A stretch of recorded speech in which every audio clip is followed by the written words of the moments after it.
अध्याय 6 श्लोक 46। संबंध। पूर्व श्लोक में योगी को सर्वश्रेष्ठ बतलाकर भगवान ने अर्जुन को योगी बनने के लिए कहा, किंतु ज्ञान योग, ध्यान योग, भक्ति योग और कर्म योग आदि साधनों में से जो अर्जुन को कौन कौन सा साधन करना चाहिए, इस बात का स्पष्टीकरण नहीं किया। अतः अब भगवान अपने में अनन्य प्रेम करने वाले भक्त योगी की प्रशंसा करते हुए अर्जुन को अपनी ओर आकर्षित करते हैं। योगी नापपि सर्वेषां मदेतानां रात्मनम् श्रद्धावान् भंजते यो मास्य में युक्तमो मतः। अर्थात संपूर्ण योगियों में भी जो श्रद्धावान योगी मुझ में लगे हुए अंतरात्मा से मुझको निरंतर भजता है, वह योगी मुझ में परम श्रेष्ठ मान्य है। पर्सन। यहाँ योगी नाम पद के साथ अपि के प्रयोग का और सर्वेशान यह विशेषण देने का क्या अभिप्राय है? उत्तर। चौथे अध्याय में 24वें से 23वें श्लोक तक भगवत प्राप्ति के जितने भी साधन यज्ञ के नाम से बतलाए गए हैं, उनके अतिरिक्त और भी भगवत प्राप्ति के जिन जिन साधनों का अब तक वर्णन किया गया है, उन सब की पराकाष्ठा का नाम योग होने के कारण विभिन्न साधन करने वाले बहुत प्रकार के योगी हो सकते हैं। उन सभी प्रकार के योगियों का लक्ष्य कराने के लिए यहाँ योगी नाम पद के साथ अपि पद का प्रयोग करके सर्वेशाम विशेषण दिया गया है। पर्सन। श्रद्धावान पुरुष के क्या लक्षण हैं? उत्तर। जो भगवान की सत्ता में, उनके अवतारों में, उनके वचनों में, उनके अचिंत्यानंत दिव्य गुणों में तथा नाम और लीला में एवं उनकी महिमा, शक्ति, प्रभाव और ऐश्वर्य आदि में प्रत्यक्ष के सदर्श पूर्ण और अटल विश्वास रखता हो, उसे श्रद्धावान कहते हैं। पर्सन। मद्रतेन विशेषण के साथ अंतरात्मा पद किसका वाचक है? उत्तर। इससे भगवान यह दिखलाते हैं कि मुझको ही सर्वश्रेष्ठ, सर्वगुणाकार, सर्वशक्तिमान और महान प्रियतम जान लेने से जिसका मुझ में अनन्य प्रेम हो गया है और जिसके लिए जिसका मन बुद्धि रूप अंतकरण अचल, अटल और अनन्य भाव से मुझ में ही स्थित हो गया है, उस अंतकरण को मदत अंतरात्मा या मुझ में लगा हुआ अंतरात्मा कहते हैं। पर्सन। यहाँ अनन्य प्रेम से भगवान में स्थित रहने वाले मन बुद्धि को ही मदत अंतरात्मा क्यों कहा गया है? भय और देश आदि कारणों से भी तो मन बुद्धि भगवान में लग सकते हैं। उत्तर। लग सकते हैं, और किसी भी कारण से मन बुद्धि के परमात्मा में लग जाने का फल परम कल्याण ही है। परंतु यहाँ का प्रसंग प्रेम पूर्वक भगवान में मन बुद्धि लगाने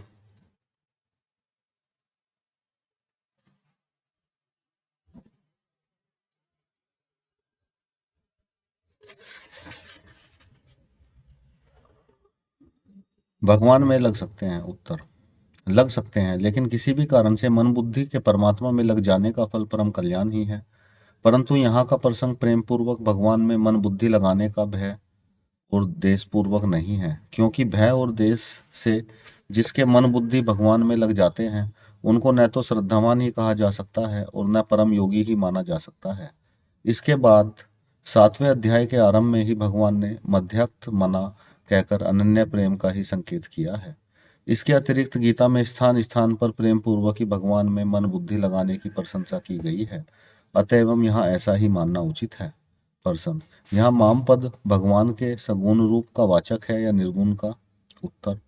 यहाँ माम पद निरतिशय ज्ञान, शक्ति, ऐश्वर्य, वीर्य और तेज आदि के परम आश्रय, सौंदर्य, माधुर्य और औदार्य के अंत समुद्र, परम दयालु, परम सुहृद, परम प्रेमी, दिव्य, अचिंत्यानंद स्वरूप, नित्य, सत्य, अज और अविनाशी, सर्वांतर्यामी, सर्वज्ञ, सर्वशक्तिमान, सर्वदिव्य, गुणाकलर्थ, सर्वात्मा, अचिंत्य, महत्व से महिमावंतित, चित्र विचित्र लीलाकारी, लीला मात्र से प्रकृति द्वारा संपूर्ण जगत की उत्पत्ति, स्थिति और संहार करने वाले तथा रस सागर, रसमय, आनंद कंद, सगुण निर्गुण रूप, समग्र ब्रह्मा पुरुषोत्तम का वाचक है। पर्सन। यहाँ भजते इस क्रियापद का क्या भाव है? उत्तर, सब प्रकार और सबसे अपने मन बुद्धि को भगवान में लगाकर परम श्रद्धा और प्रेम के साथ चलते फिरते, उठते बैठते, खाते पीते, सोते जागते, प्रत्येक क्रिया करते अथवा एकांत में स्थित रहने निरंतर श्री भगवान का भजन ध्यान करते ही भजते का अर्थ है। प्रश्न, वह मुझे परम श्रेष्ठ मान्य है। भगवान के इस कथन का क्या भाव है? उत्तर, श्री भगवान यहाँ पर अपने प्रेमी भक्तों की महिमा का वर्णन करते हुए मानो कहते हैं कि यद्यपि मुझे तपस्वी, ज्ञानी और कर्मी आदि सभी प्यारे हैं और इन सब में भी वे योगी मुझे अधिक प्यारे हैं जो मेरी ही प्राप्ति के लिए साधन करते हैं, परंतु जो मेरे समग्र रूप को जानकर मुझ में अनन्य प्रेम करता है, केवल मुझको ही अपना परम प्रेमास्पद मानकर किसी बात की अपेक्षा, आकांक्षा और परवाह न रखकर अपने अंतरात्मा को दिन रात मुझ में ही लगाए रखता है, मात्र प्रायण शिशु की भांति जो मुझको छोड़कर और किसी को जानता ही नहीं, वह तो मेरे हृदय का परम धन है। अपत्य स्नेह से जिसका हृदय परिपूर्ण है, जिसको दिन रात अपने प्यारे बच्चे की ओर देखते रहने में ही नित्य नया आनंद मिलता है, ऐसी वात्सल्य स्नेह में ही अनंत माताओं के हृदय मेरे जिस अचिंत्यानंद प्रेम में हृदय सागर की एक बूंद के बराबर भी नहीं है, उसे अपने हृदय से मैं और उसकी ओर देखता रहता हूँ और उसकी प्रत्येक चेष्टा मुझको अपार सुख पहुंचाने वाली होती है।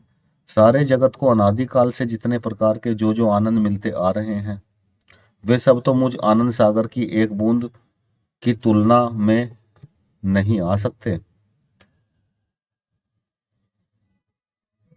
ऐसे अनंत आनंद का अपार बुद्धि होकर भी मैं अपने उस मदन मद्रता अंतरात्मा भक्त की चेष्टा देख देख कर परम आनंद को प्राप्त होता रहता हूँ।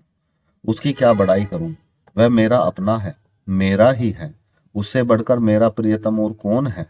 जो मेरे प्रियतम है वही तो श्रेष्ठ है, इसलिए मेरे मन में वही सर्वोच्च भक्त और वही सर्वोत्तम योगी है।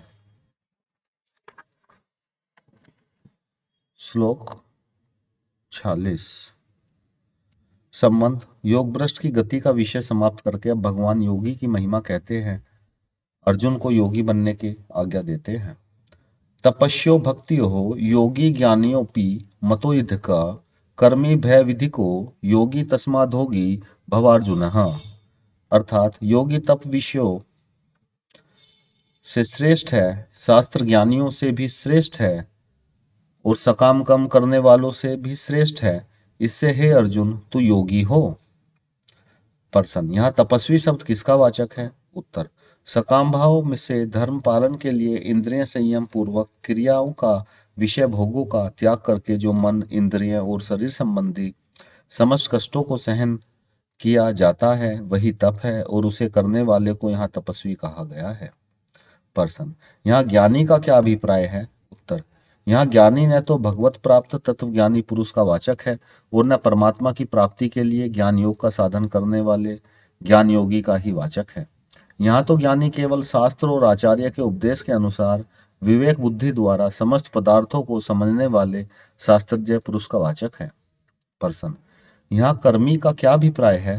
उत्तर, यज्ञ, दान, पूजा, सेवा आदि शास्त्र विहित शुभ कर्मों को स्त्री, पुत्र, धन और स्वर्ग आदि के प्राप्ति के लिए सकाम भाव से करने वाला का नाम कर्मी है।